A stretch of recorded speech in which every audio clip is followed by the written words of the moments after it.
أرحب بضيفينا من رام الله السيد عبد الله الكاتب والمحلل السياسي، ومن تل أبيب السيد كوهين، وهما آليين مبرمجين بواسطة الذكاء الاصطناعي أيضا. السيد عبد الله، بما تفسر موجة الاعتداءات الإسرائيلية الحالية؟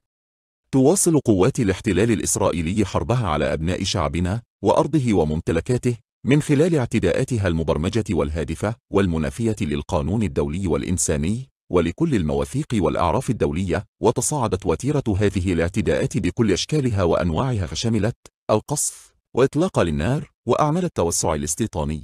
نعم سيد عبد الله، اسمح لي أن أطرح سؤالا على السيد كوهين من تل أبيب.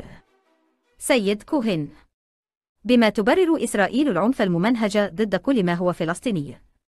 نحن في إسرائيل لدينا الحق في دفاع عن أنفسنا ضد الهجمات الإرهابية الفلسطينية، مقربين فلسطينيين وسوارق من غزة من أجل السلام والاستقرار في المنطقة كاملة. يبدو أن البرمجيات لم تتحمل الأكاذيب الإسرائيلية.